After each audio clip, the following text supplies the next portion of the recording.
We now have some data that proves that AI is quietly killing entry jobs and nobody's really talking about it. Why isn't anyone talking about it? And who's actually the one that's killing all these entry jobs? That's what we're going to discuss today here on Legitimate Cybersecurity.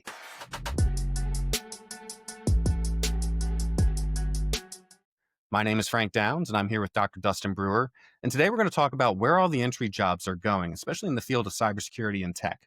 Well, it's a good question. Recently, The Economist put out some reporting from a specific Harvard study. And in that study, they found that there was specifically a 7.7% decrease in hiring of junior personnel entry positions by organizations who have adopted AI actively compared to those who have not. So while we know correlation isn't necessarily causation, if you're standing there with the gun, there might be a few questions as to who got murdered, right? That might be a half-baked example. I don't know.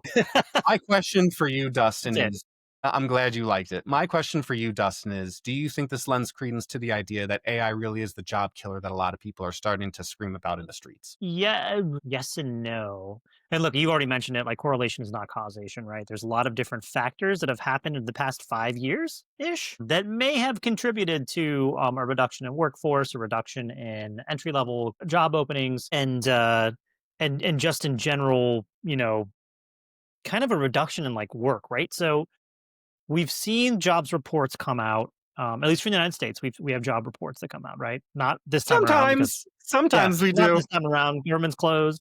Last jobs report was not very good for the United States. Look, COVID pandemic happened. You can't ignore the waves of effects that come from something like that on a society, let alone a work society, where we were asked to switch to work, then asked to switch back, and now back to remote work, and now they can't quite figure out what's more And then don't forget profitable. sometimes remote work. And You then know, the sometime, right? Yeah, hybrid. arguably the least Hybrid. convenient option Yeah, because it's unpredictable. totally agree.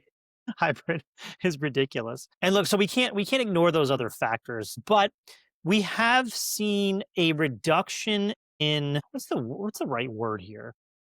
We've seen so many terrible job postings, let's put it that way. Oh, And we yeah. have seen a reduction in people's ability to even get their foot in the door to get a interview, right? Doesn't matter if you're the most qualified person out there, it doesn't matter, right? One of my favorite memes is I think it was Swift. Somebody posted that I was a requirement for a job for to be a programmer, and you had to have 8 years of Swift experience, and Swift had only been out for 5 years at that time. So you had to do a bit of a magic trick for that, right?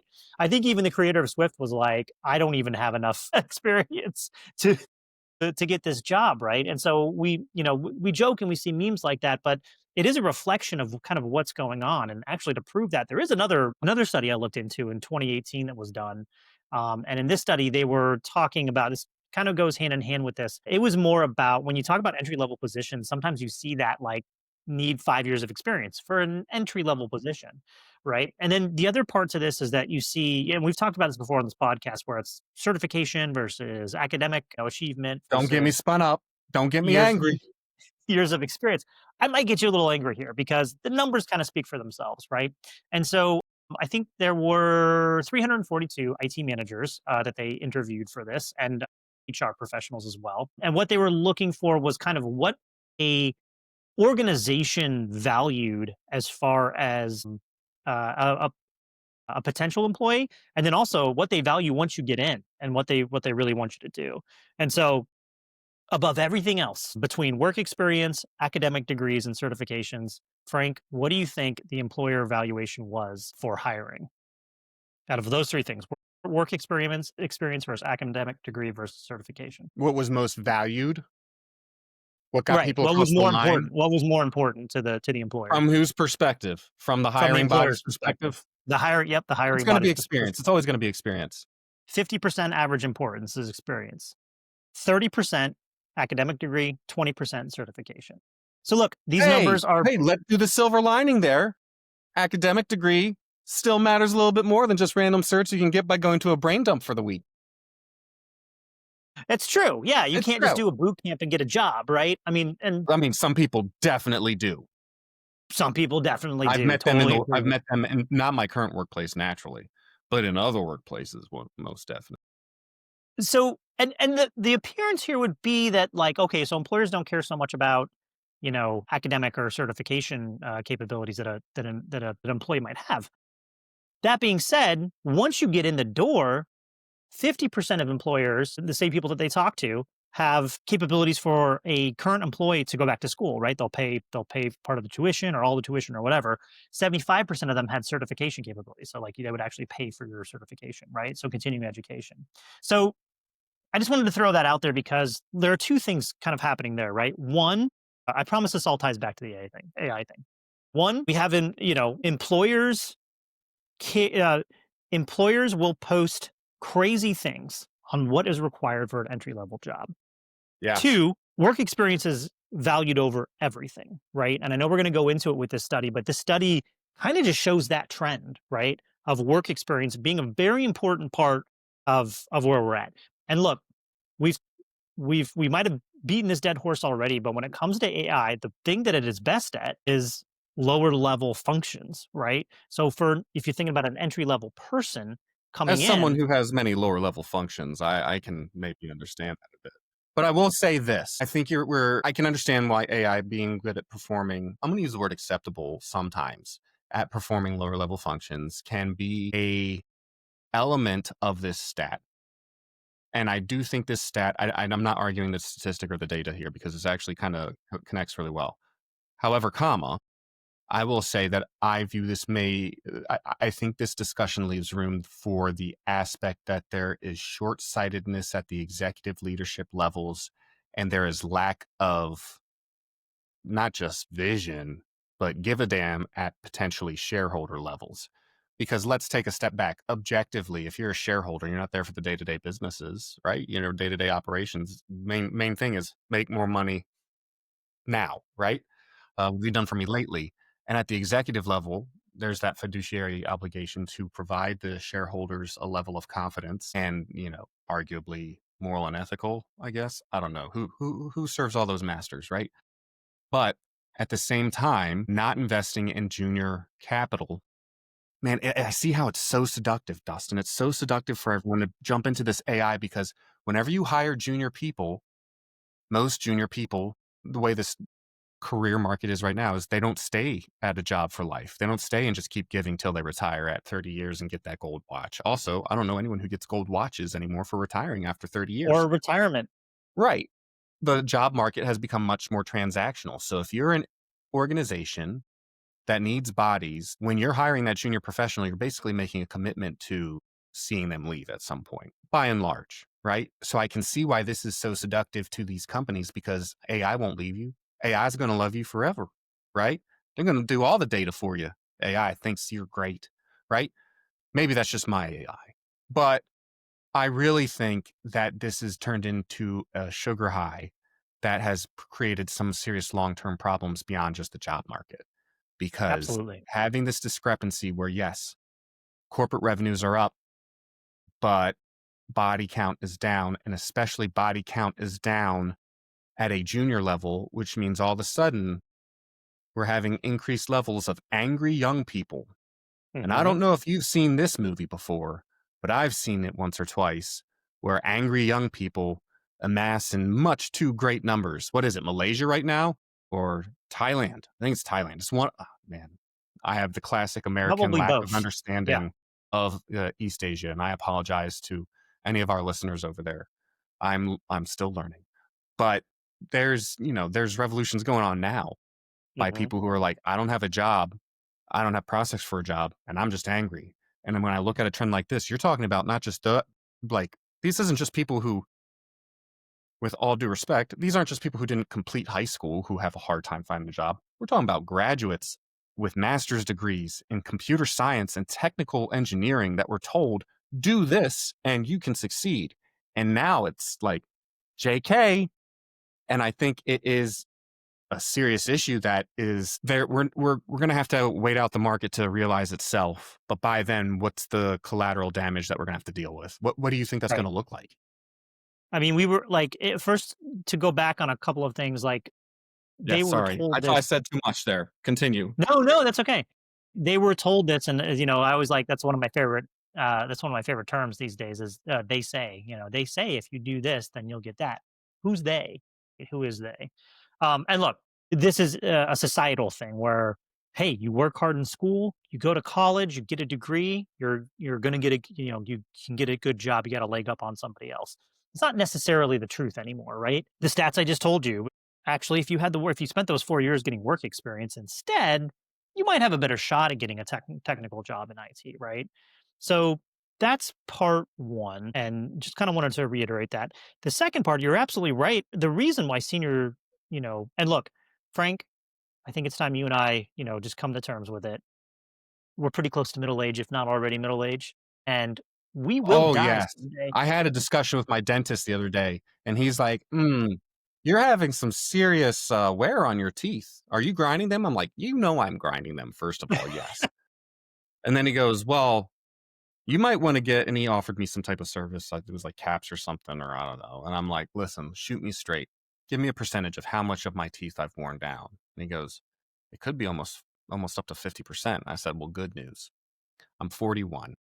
That means I got another 50% in there. And by the time Yeah, they yeah. go, either I'm gone or I'll be gumming stuff anyway. And he There you didn't like, go. And yeah, of course he didn't. but yes. So yes, you're right. We're middle aged. Please continue. And the other half to that was that we are going to die someday, right? Everybody's gonna die Yeah. someday. It's fine. It's just a Not fact that of one life. We'll rich be here. guy. But who's that dude who's doing all the search and longevity? Have you Oh, seen him? yeah. Uh, Hold on. I'm gonna what is look his this up. name? Look him But up. like While you're looking him up, the point is long that yeah, we're going to die. We're eventually going to age out and retire too. So who's going to take over for us? If we don't have people have that capability to be the juniors, then who's taking over for us, right? That's and this is a great we had a Brian great Johnson, billionaire lifelong immortalist. That's who. There you go. what's his name? Brian Johnson. Brian Johnson. Not to Okay, be how confused could with we forget another Brian Johnson you may know. Yep. How could we forget that? But we had a great conversation with James about this too, right? And it was Yeah, we did. about when we had James Gustafson on the podcast. We asked him, we were kind of going back and forth on, how do you train the next generation of folks? Because with AI, it's they're almost not having to learn certain things that we had to learn. And look, it's not just the old man saying, "Oh, you kids don't have to learn what I have to learn anymore." It's the fact that we're still using the same things to do the same things, right? AI is still going to need somebody to program it and to help with it. And everybody's like, well, won't AI eventually take that over? Maybe, but also AI learns from us. So if we're not training it, and some people will be like, well, now there's AI that learns from itself, right? It's like, sure, but if you just go ahead and cut things off today, let's say we cut things off today, and we're like, AI just knows what it knows right now, and it can learn its own things off of that, but it's never going to learn from us ever again. We have now locked it into time and space and said, you will learn everything as if it is 2025. And so in 2048, it's still going to be thinking about things in terms of 2025. And now again, you're going to have somebody say, yeah, yeah, yeah, but it will train itself to learn and to think like a human in 2028 or 2048 or whenever it is. It's like Yeah. maybe, but again, if we're locking this thing in, we don't know because we just don't know enough about it. So we're making a lot of suppositions here, and we're postulating about the capabilities that AI has to train itself. Currently, it doesn't look great. If we stopped it now, if we stopped, development on it now, and also if we just continue on with current technology, we're going to hit a brick wall very, very soon on its capabilities. And I think, as you kind of already alluded to, we've almost hit that, right? And James talked about this, and Micah talked about this when we had We need him to rush on. quicker towards it, as far as I'm concerned. And so we're going to start hitting this wall now. And they're going to be like, well, we need to hire some people who can do this because AI can't do it. And it's like, okay, so let's go ahead and start hiring some junior people again. That's my Which, supposition about where this is going. But and I agree in that capacity that we are going to have to bring back these junior people. But I believe that one of the things that was, in fact, if you look at the study, one of the things that was pointed out was that the mid-tier graduates are the ones that are suffering the most, and they define the top tier as the specialized skill sets, like the real specialized skills, like I'm guessing like neurosurgery and rocket science and so forth. Yeah, I get they're like those are safe. They put a caveat there for now, and they say that the low tier ones like cheap labor, and and I think they mean things such as like trades and so forth, they're like it's not worth it. And it's like, which is actually very interesting because I was reading a couple articles on AI and robotics, and how whenever they're trying so hard, especially Elon Musk, to put AI capabilities into humanoid robots, but it Hmm. requires so much upkeep and there's so many moving parts that it's not cost effective. So then you have things, right, like electrician, like plumber, like the what is it, the road pavers and so forth that they just can't, robots can't do it, and it's going to be a long time there, which I think is phenomenal. But as a result, you have this hollowing out of the middle, and that hollowing out of the mid tier skill sets is actually quite dangerous, right? Because that's Hmm. also where the middle class lives, and that's where the engine of at least the United States traditionally has been in the past. So as this is happening, do you think that yes, we might get more junior people that come in, but is it going to be enough? Is it so hollowed out now that the presumption is that, okay, we'll bring, and I understand, I believe in efficiency. Why hire five people when three people will do with these new tool sets? And that brings me to my next question. We've had this before with Hmm. automation, right? We had this Hmm. before in like the 70s and 80s and a little bit of the 60s with automation, talking about whether it was car lines in manufacturing. We were talking about, IBM put a lot of processing power in accounting firms and so forth. And we adapted, right? To an extent, we adapted. Do you think the same level of adaptation? Adaptation. Yeah, see, I should be Got it. replaced by AI. They would have figured that one out. Adaptation will occur here, and what do you think that'll look like? These are the fun questions because for those of you who don't know, who are watching and listening, Dustin is in fact a futurist, certified and official, had the job title. If someone was hiring a futurist, for example, right now, and they said you need experience being a futurist, Dustin would qualify. Nah, that's a Technically, little that is inclusio true. joke there for you, Dustin. So But continue. I always correct you and say retired. I'm a retired futurist, at How this do you point. retire from the future? It's always coming. Checkmate. Gotcha. I retired 5 years ago to retire in 5 years, so that's how I did it. I don't know how that works. Checkmate. Yep. Got me, Spock. It's the 4D level. That's right. Yes. Look, we've like whenever somebody brings this up, like I always think about the Charlie Chaplin movie where like they're having him fed by the robot and everything. They're trying to make him more efficient and like they're like, "You're being I saw replaced," that you once know? with I Love Lucy, but it was just her eating all the chocolate Oh on the yeah, yeah, yeah. There's an I factory Love floor. Lucy bit Yeah. too, right? But what we usually see out of this is at the end of it, when it's all said and done, we usually see a better work life balance for people involved. We see better technology and better tools for people who are doing the work. And so, we see all this kind of retooling happening. We saw it most recently in the United States, maybe not most recently, but an idea that comes to mind in the United States is kind of like the reduction of coal mining, the reduction of fossil fuels that's kind of happening where people who were originally coal miners are now not coal miners because we don't need to mine coal anymore. So now what are they doing? They've reskilled, right? They either reskilled or that was a couple generations ago and things changed, right? There's a big push to get manufacturing back in the United States of America. Don't know if it's coming back, right? But also, to be fair, don't know if it's needed if, we're talking about replacing people with robotics and AI, then maybe that kind of stuff is needed. And to be fair, who wants to work in a factory manufacturing things? Don't get me wrong. I'm sure there's somebody out there who's like, I actually really enjoy working with my hands. Fine. However, you can use your more higher level executive functioning as a human being to do higher level, executive things. So we do have that. That's my supposition here is that this is all just going to once again move us up, right? I think a better example of this is kind of like when Google really got going and everybody was like, well, we don't even need researchers anymore. And we don't even, it's like, no, we still need researchers. Yeah, that's a good But now example. people can kind of do their own thing too, and they can do some pretty specific, level stuff. What do you think? I do want to push back to you on one point you made, Yeah. Yeah. specifically that you said with these technological improvements, our lives have gotten better. In certain ways, they have. But the example I'm going to use is the smartphone. Okay. I like the smartphone. I use my smartphone, but it was sold to us on this premise that this way, if you get an email, you don't have to run back to your desktop, boot it up, type your email, send it out. You can just pull out your phone and just send it, and then you can be about your day with your life. You can go on walks, you can see beauty in nature and stuff like that, and that's all been complete garbage, right? If anything, it has subverted the expectation of availability of individuals outside of the 9 to 5 requirements. And as a result, if you want to get ahead in life or in a job role, a lot of people feel required to fervently be available, hyper available for any kind of need from a business. And I'd say from that perspective, it's created some serious problems and made life a little bit worse. Is this a by and large, applicable rule? No, it's not. I think advances in technology have done great things, such as given us antibiotics and have made sure that we have clean, drinkable water with fluoride in it that can help make your teeth better.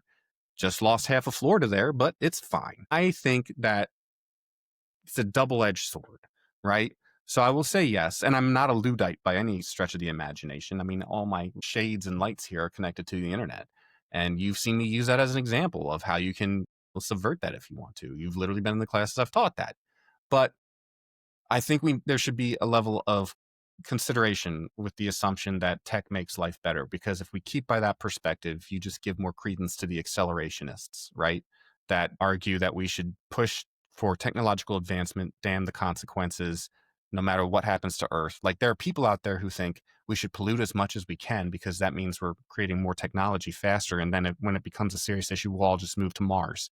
That is a concerning mentality. I don't I actually have agree, and any I way think to end that. I agree. I think that's an extremist view for sure. And look, I'm not a technocrat either. Like I'm not saying that like the technology needs to be the next president, right? I'm not saying anything like that. What I am saying though is that sure, I'd say this is definitely more anecdotal and maybe more of a personal preference. However, comma, I will say that once your personal preference matches that of your bosses, then yeah, maybe you are expected to work after hours. However, I will say that, at the end of the day, I can pause my work apps on my phone. I don't have to keep up on any of the technologies that we use at our work, right? Whether that be email or some other kind of Wish I texting could pause all capability. this work for legitimate cybersecurity at the end of the day, Dustin. Yeah, here I am slaving over a hot oven of cyber, trying to That's make right. sure that the podcast episode gets out to all our beautiful, glorious fans, Trying all to make eight that of them. cyber sauce. And look, we've yes, it has made us more accessible. It's also made us more productive, right? And that's one of the arguments for raising things like minimum wage, where you can see the graphs of the productivity of a single human being going exponentially up. And then the pay, not so much, right? Kind of has been the same for a really long time. That's And almost and a whole other maybe episode in and of itself. yeah, maybe we'll get a few extra shekels for our exponentially increased productivity. With that being said, it's also hard for you and I to properly compare ourselves to the rest of other industries because, as you and I have said before, cyber doesn't sleep. And so when that happens, guess what? When an incident happens for one of our clients, guess what we're doing? Well, we're up and we're We're doing waking something with up them, right? and providing the We're waking up. groggiest cyber advice ever. But That's right. groggy cyber advice is better than none. Oh That's there you go. Or hungover cyber advice, believe it or not. my But gosh. anyway, Not that you or I would know anything about that. ever, Nope. ever drink to excess. Teetotaler Downs. That's what they call me in Des Moines. So look, yes, these things make us more accessible. They also, as you somewhat mentioned, help us with some cognitive offloading, right? So we're able to focus on the higher tasks that we need to focus on. If somebody asks us a question, we can quickly either have a chat with ChatGPT on the side and say like, "Hey, here's what I think I need to respond. Is there anything I'm missing here? Is there anything I think?" And we can respond, right? So it can kind of help us, with those higher level functions as well. The other thing that we can do is we can answer so that when we wake up in the morning, we're not sitting there looking at a slew of emails that have come in between 5 p.m. and 9 a.m. the next day. So there's probably empirical evidence on this. I just don't know what it is. So I don't know whether technology necessarily, and it's all in how you use it as well. Now, the second part to this is that the other thing that's had a rise since the invention of the smartphone is social Mm. media. Whether that Right is on. You heard what positive or Mark negative. Zuckerberg said, right? How like like our top three friends should be AI bots. He said that like a year or two ago. He's like, I envision a Sounds like future something Mark where Zuckerberg would some say. of your closest friends are AI. And I can't tell you how upset that makes me because one, I don't want AI friends. But two, I know a lot of susceptible people out there that would like AI friends. We talked a little bit about this previously We have. with the people who have Yeah. AI girlfriends. That's not healthy. If you find yourself talking to AI in a way that makes you feel emotionally filled, we encourage you to seek help. That's all I can say. Yeah. You should There's not probably find an 800 number. fulfillment Yeah. like that. Yeah, that you should not find fulfillment Oh, and I swear to you, Dustin, there's going to be an 800 number for people looking for AI help, and it's going to be routed right into an It's gonna be an AI AI. switchboard. Oh my gosh. Wow. Well, I guess we have our next $1 million idea. But And then we'll don't we can't. so, Anyway, Frank, I guess I would kick it back to you on this and say, I understand that, there are parts to having these technology. Oh, real quick on social media. So social media is a question, right? It has helped revolutions. It has helped, social problems. It has also caused revolutions and caused social problems. So one of the things that I always kind of talk about when it comes to emerging technologies is that, especially with AI and especially with social media, is that it's not something like everybody's like, oh, the AI is racist or oh, the AI is sexist or and it's the you grew programmers. It's up, like, in all no, fairness, that we is have met. off of real quick. That is off of a data set. And you know who that data set is? It's us. It's us. It's our past behavior. It's not all of So, us. Mecha well, Hitler was well, not all of us. look, there are systemic issues in our society, and I know we're going a little bit off the rails here, but that all of us have problems with, right? Because it is something that is so ingrained in us that literally our artificial intelligence is now doing it. Should be a real big red flag on us as a society to say, you need to take a closer look about your practices, what you're doing, how you're doing it, how you're speaking to people differently based upon sex, race, gender, identity, whatever it is. And so we do have that. So anyway, I want to take all that. That was a huge thing, and I want to throw it back over to you, Frank. And I want to say, I understand that your phone has probably caused a lot of anxiety in your life. However, do you think that your life would have been better without? In this hypothetical world, where am I living? Yes. Where am I living? Where are you living? Some same place that you're living now? Do I still have computer and Hmm. internet? Yes. Tablets. Yeah, that's pretty close to phones. uh, yes, but they are only Wi-Fi. I'm blissfully happy. Oh, okay. Yep. And I've got a StarTAC in my pocket, and people can call me. And yeah, sure. I'm not saying life is as advanced or as fast. And to be honest, I don't want to live there, having been like in this world, right? Like if you tried to send me back to that after being here, I'm pretty sure I'd go nuts. But it would be a private insanity. So I don't think it'd inflict any greater harm. I think I would rephrase it and say, I think life is better with phones. I think it's worse with social media. I think we would all be a lot better off with, and I'm not even saying no social media. I'm saying more thoughtfully constructed and ethically managed social media. But as soon as you say something like ethically managed in social media, it gets back to our point at the very beginning, where the people that matter most to those jokers, understandably, is the shareholder. And how do you Right. make more money with social media? Simply by engagement. And you and I have seen firsthand, both in war zones and here in the States, how anger creates much more engagement than solutions and peace. Okay. Yes. And it is very frustrating. So I would say phone, yes, social media, no. That said, if it weren't social media, something else would show up that would probably be I mean, look at Telegram. Is that social media? Is it? I don't know. It keeps trying to redefine itself. It's a messaging Yeah. app, but it's social media. I think it's a nightmare because you get in these things and it's like all these rando people talking. I'm like, how's anyone following anything here? I'm probably just old. This is because I only have 50% of my teeth left. That's why. There you go. That would be my response to that. So I'm kind of punting there and saying the phone, yes, but not the phone the way it is today. We've created societal expectations that have been placed upon us that both are positive and negative through the use of greater connectivity between individuals and organizations. However, that said, as with anything else, there's always a flip side. And if I can make one recommendation to the listeners of the podcast or the viewers of the show today, it's that the Bo Burnham song "Welcome to the Internet" very much typifies this problem and explains my whole internal struggle in ways that I cannot myself express it appropriately. So, yeah. Yeah. Anyway, I think the whole Bo Burnham special was great, actually, if you get a chance to watch it. everything's phenomenal. The whole thing is great, but "Welcome to the Internet" is probably upsettingly way too definitive of my life. Yeah. Anyway, That's about where we'll cut it off. Thank you, everyone. We're going to try and do an extra show this week to try and give you something happier to come after this. But maybe not. Maybe we'll just continue to ask really upsetting questions and give you no firm solutions because thus is the way of life. What if this is the thing we saw when we stared into the void? iPhones. Oh, maybe those Black Mirror people are right, bro. Just Is saying. that what they Anyway, saw in Black Mirror? well, the whole idea of Black Mirror is they came up with the idea. I'm sure you had to be the one that told me this. The reason they call it Black Mirror is because the showrunners realized that when you turn off your phone, there's your reflection and it's in a black mirror. I did not know that. Yeah, and it's pretty upsetting, right? I mean, it's both correct and upsetting. So there you go. Maybe I told The them, only maybe thing I that's helped someone. upsetting is the very first episode of Black Mirror. I really recommend you skip that one. Talk about coming out of the gate with the most insane stuff ever. And then, like, I'm not telling them to try and hit those heights of upsettedness again. But I mean, I'm saying you watch that first show, you go, I believe you. You have a mission statement. Got it. All right. So, Yep. yeah.